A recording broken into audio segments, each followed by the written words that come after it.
Night had fallen and the moon was shining like bright silver over the city. There was hurried bustle in the streets of Kazmorian, such as hadn't been seen in many years. Torch-bearing messengers were rushing to and fro crying out the news. Word had come down from the palace, jihad. The Sultan had declared a holy war against the Arthurian tribes. The priests and clerics praised their Sultan. They preached from their sacred texts of the worthiness of their cause. Surely, heaven will favor us in our endeavors and bless those who fall in glorious battle, the imams declared as they marched down the city streets, holding aloft their holy books and relics. A wave of religious zeal passed in their wake. The fanatics rushed from their doors to follow the bearded old men. They sang songs about their hallowed gods and prophets. They sang of their old kingdom, the Pharaohdinic empire that had been destroyed by the hated Arthurian infidels. They sang songs of revenge and songs of victory. Many men danced gleefully as they went, kicking up clouds of dust. A third of the population of the city had been swept up in the fervor. But as these willing volunteers passed by, they left many more who refused to take up the jihad. These hesitant men were slower to act. They remembered the stories they had heard in their youths about the Arthurians. The tales said that they couldn't be killed and were deadly and ruthless. These men had no wish to die at the hands of such enemies. What's the point of fighting them if they can't be killed? They asked among themselves. They all agreed that they would stay at home where it was safe. But this wasn't to be their fate. The Sultan's regular soldiers were marching behind the fanatics and were going from house to house, pressing all the able-bodied men into service. The sound of wives and children crying could be heard as fathers, brothers, husbands and sons were forced out of their homes at sword point. The hosts of reluctant men found themselves marching alongside the fanatics. They were moving down the street towards one of the city's gates. As they neared the gatehouse, they were issued a green silken sash to tie around their middle to serve as their uniform. Next, a flintlock musket with a bag containing powder and 30 rounds of ammunition was shoved into their hands. Most of the conscripts had never fired a gun in their lives and had no idea how to properly handle such weapons. Along with the muskets, the men were also given a jambia dagger and a goat skin filled with water. The recruits assembled out in the desert where they were divided into different companies. This proved overly difficult because many of the men kept leaving their assigned group to join their friends and family members in another. The officers screamed and barked their orders until their faces turned red.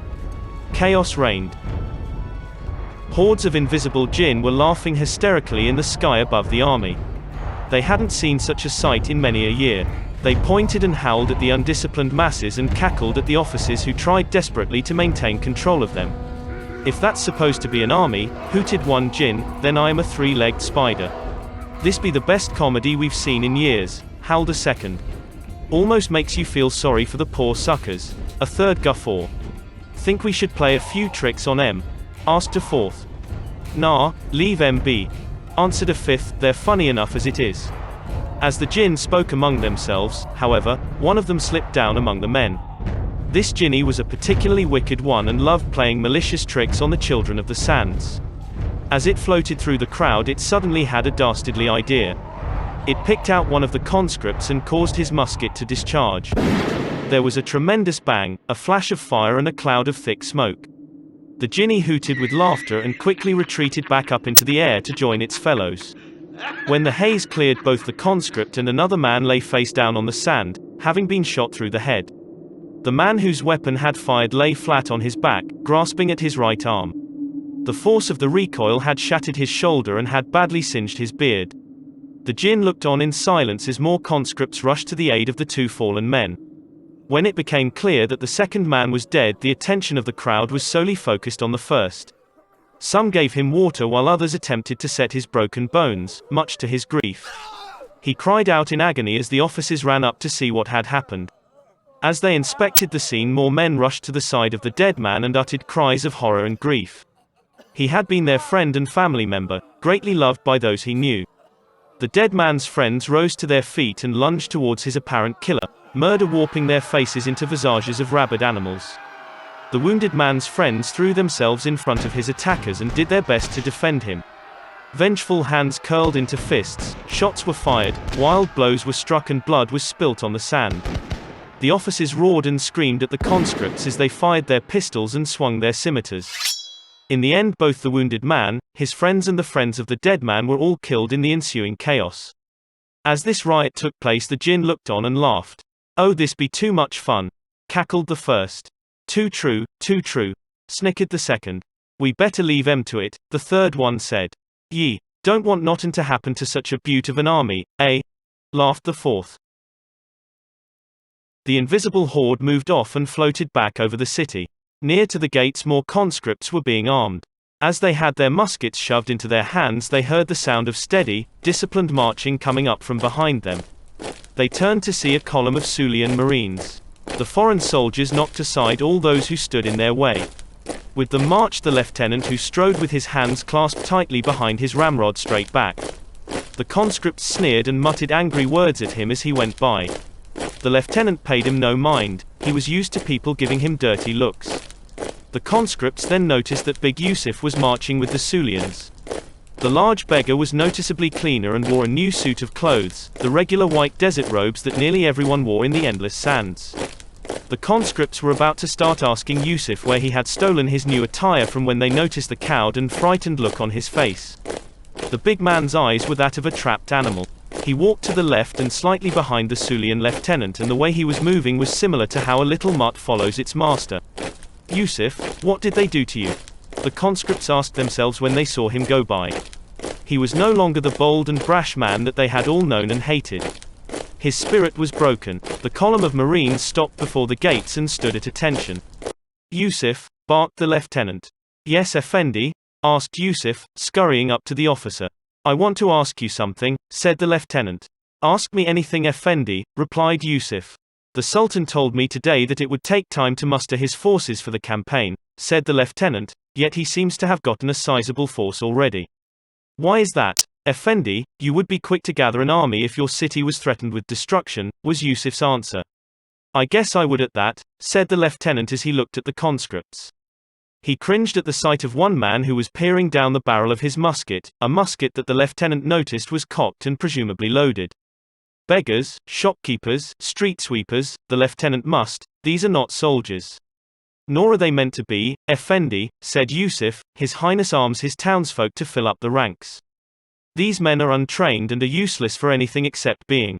Now what is the term you would use?" Cannon fodder, echoed the lieutenant, sheep to the slaughter." The lieutenant turned to Yusuf and asked, "If these wretches are meant to die, then who will do the real fighting?" "The trained soldiers, of course, Effendi," replied Yusuf.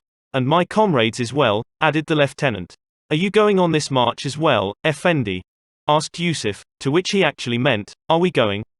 "No," replied the lieutenant, "you and I are staying here in the city. I am to coordinate the operation from here." Yusuf breathed a quiet sigh of relief. He had never been outside of the city before, and he had heard horror stories of men who had died terrible deaths out on the dunes. Men who had run out of that most precious resource, water. Men who had died screaming for relief from the burning thirst while their tongues had swollen to many times their normal sizes. Yusuf had heard stories of caravans that had gotten lost and had been forced to drink the blood of their camels, horses, donkeys and other pack animals. And the stories didn't stop there. There were tales of men who, out of sheer desperation, had slit the throats of their companions to slake their dying thirst. Yusuf gulped with a dry throat as he thought of what lay beyond the safety of the city's walls. "Effendi?" asked Yusuf. "Yes. How will your soldiers cross the desert? I don't think that any of your men have ever seen this country before." "You're right, most of them haven't," replied the lieutenant. "Then how will they keep from dying out there?" asked Yusuf. "They will keep from dying out there," said the lieutenant, "by riding."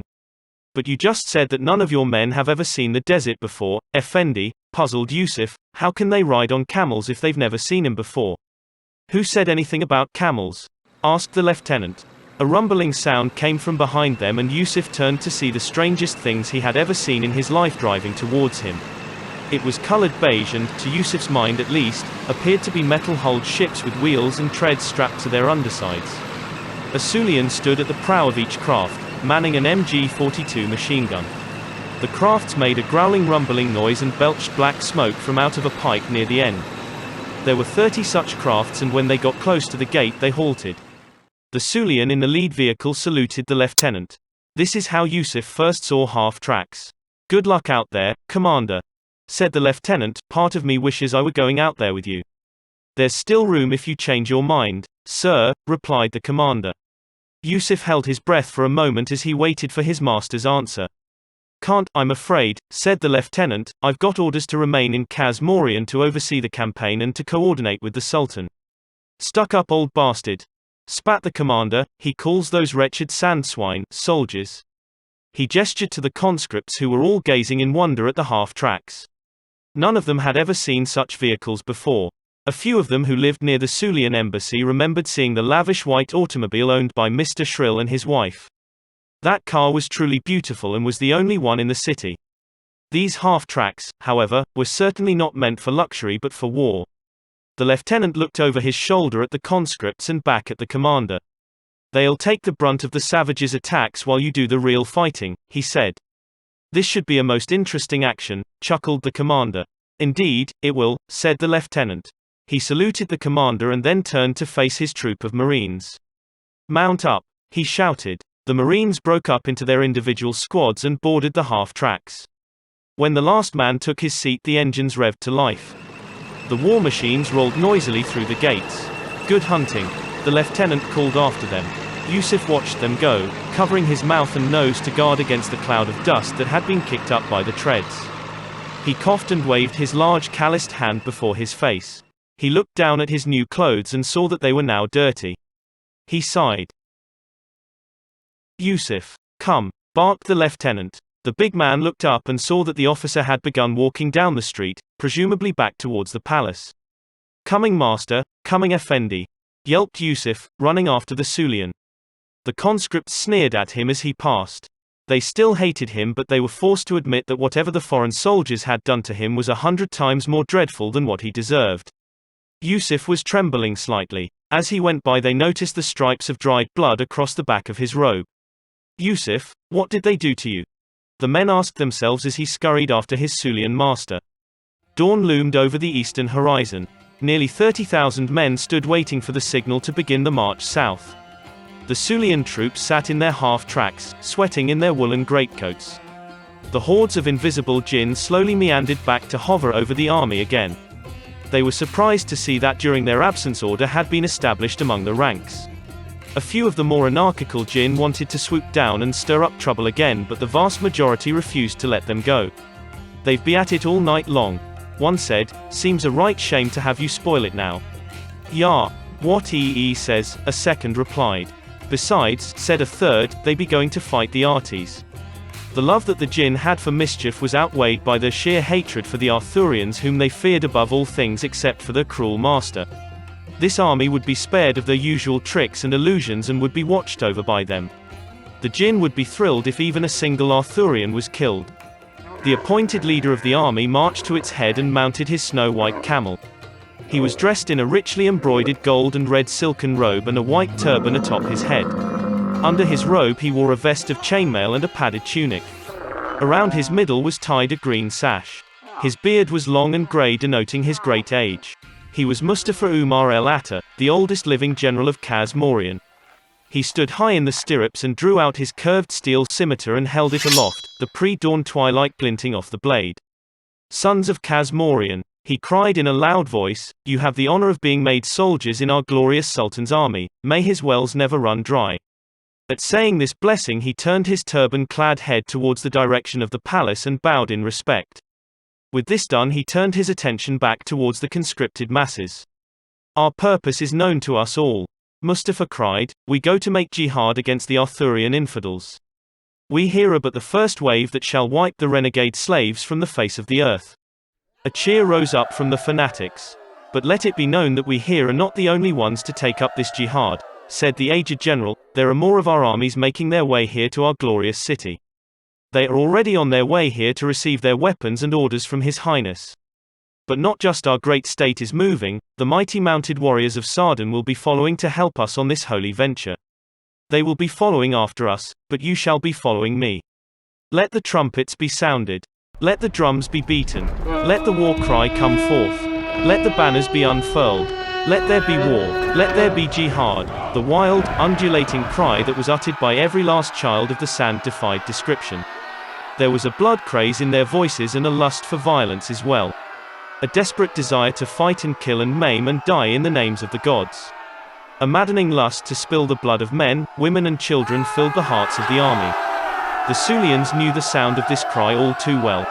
They themselves had uttered it each time their empire declared war. But this cry was different from theirs. It was more savage, more vicious, and far more barbaric. It filled them with dread. Mustafa was pleased. He smiled and turned to the south. He swung his sword once, twice, thrice over his head and then gave the order. "Move forward," he cried. The old man spurred his humpbacked beast to a brisk walk. Behind him the army began its march. The sound of thousands of tramping feet filled the air with a continuous rumble. An enormous cloud of dust was kicked up by their passing. The Sulian half-tracks rolled forwards. The sweating Marines who were riding inside threw their heavy woolen greatcoats away as the armored vehicles rumbled over the sand. The Jinn looked down on all this and were greatly pleased. They whispered reassurances in the ears of the men and murmured encouragement to the officers.